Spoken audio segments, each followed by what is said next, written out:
Hello, everyone. I am Alderman Will Stewart, and I'm here today with Biram Saidybah, Supervisor of Public Health and Safety Team at the Manchester Health Department. And today we're talking about the new Community Health Worker Program. Welcome, Biram. Oh, thank you. I'm happy to be here. Well, let's jump right in. What exactly is the Community Health Worker Program? So the Community Health Worker Program we have here at the Manchester Health Department, which is the FAST team, we call it now, started way back in December of last year. That's December 13th to be specific. That's the time we started, sort of operation. This program, it's a community health worker program, which is in partnership with the Manchester Police Department. What we do here is, that's why we call ourselves Public Health and Safety Team, because we are sort of here to address issues of public health and safety in partnership with the Manchester Police Department. And to elaborate more on that, that means we take, they have about 20,000 calls that are sort of not typical of law enforcement. And this can be wellness check, it can be Meals on Wheels calls or stuff like that. So our repeated callers who are always calling, but it has nothing to do with violence. So this program came into being to see if we can offset those calls, in essence, inherit those calls, so that instead of we deploy a police officer to attend to those calls, our team will now be responsible of doing that. Okay, so yeah, what types of calls, sorry, will you be responding to that law enforcement might have used to have done? Yes, so we've not started working along with them yet, but so far, most of the calls that we've been receiving are people who we put them into two buckets. We said, if they receive a lot of calls from what they call a hotspot, which means, a neighborhood where they've been receiving a lot of calls, they refer those calls to us. And the other bucket of callers, people who are regarded as repeated callers, those calls also, we've been handling those. The third thing now we've added to this call is we've now inherited all the calls from Meals on Wheels, that used to go to the police department. Okay, so how many calls are we talking about that your team responds to on a daily, weekly, monthly basis? Yeah, so the Meals on Wheels calls, I'll start with that because those are the ones that we have had a little significant number of calls, but on average, those are 3 to 4 calls daily. That's what we've been receiving from them. They did also inform us because, like I said, this is a new thing. We've not had a lot of time with them. This is our second week of taking calls from Meals on Wheels. And they did also inform us that there are times we could be expecting up to 10 or even more calls. But so far, on average, we've been doing 3 to 4 calls with Meals on Wheels. So the calls from the repeated callers, those ones, it all depends because the calls that we've received so far, I would number it to maybe 10 to 15 so far. But again, this started like even to start acting on those calls started maybe two months ago for those ones. And how big is the team? How many team members are there that are out across the city responding to these calls? Yeah, currently we are 8 of us are here, including me as a supervisor, but we have 7 other, community health workers.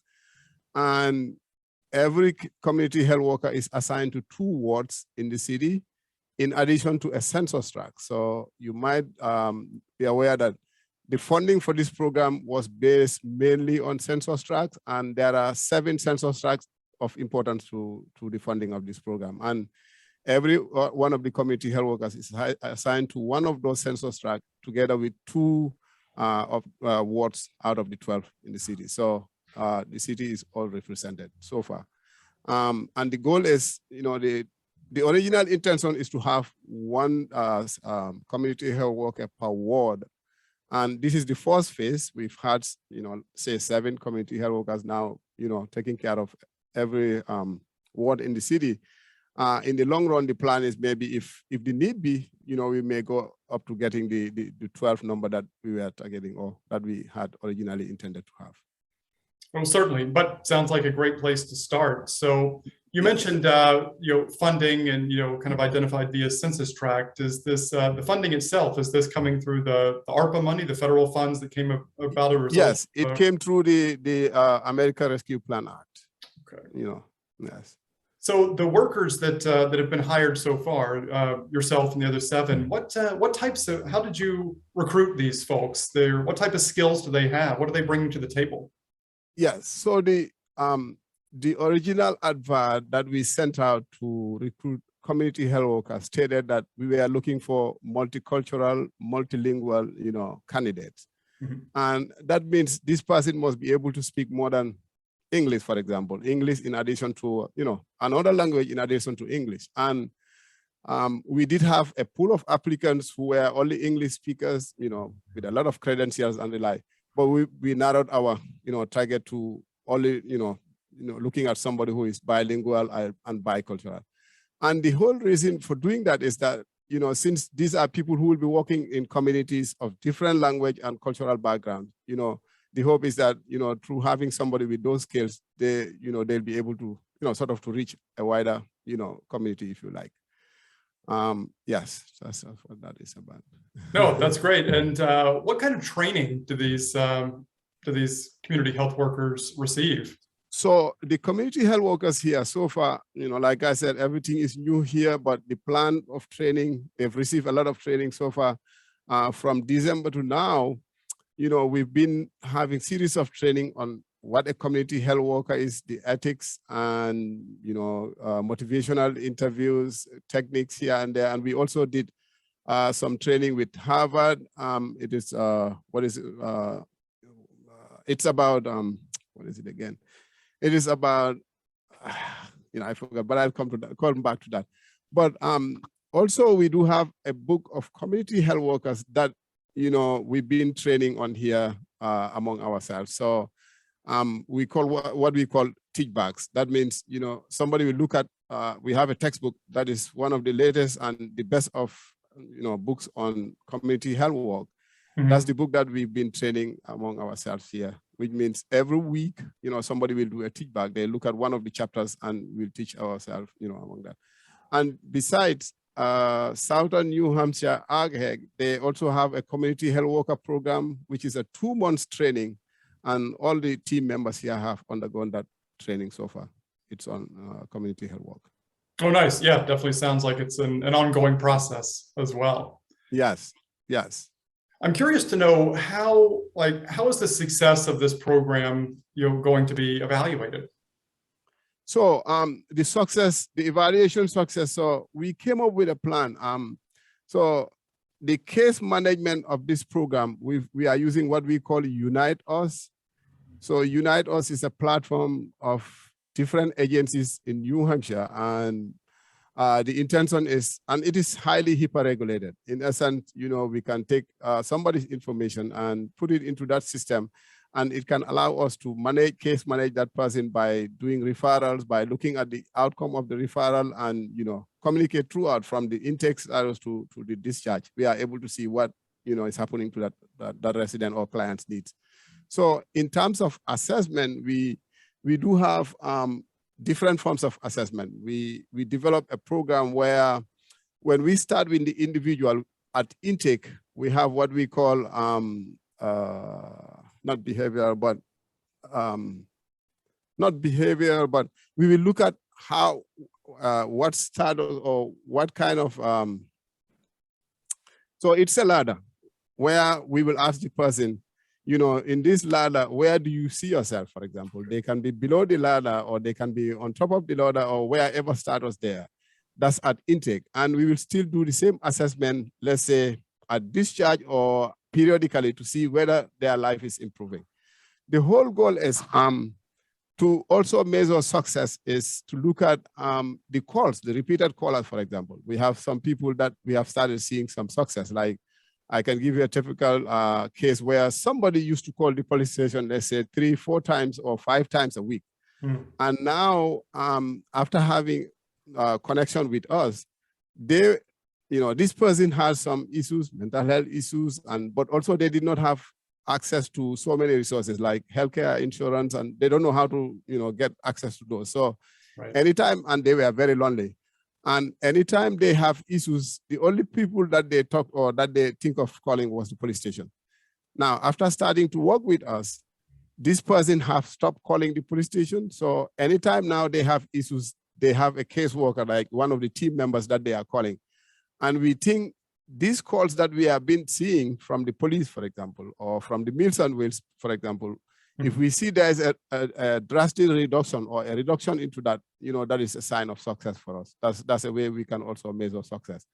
And we do have our own way of saying, for example, if we were to leave those calls with the police department, for example, where they'll have to discharge 2 police officers to go and check on, that client that I was talking about. Right. You look at the cost of, sponsoring a police officer to go and do those wellness checks versus having 1 person from us or 2 people from us, doing that check. And to a point, in fact, we don't even need to go there. The person can just call us and we can, help them over the phone.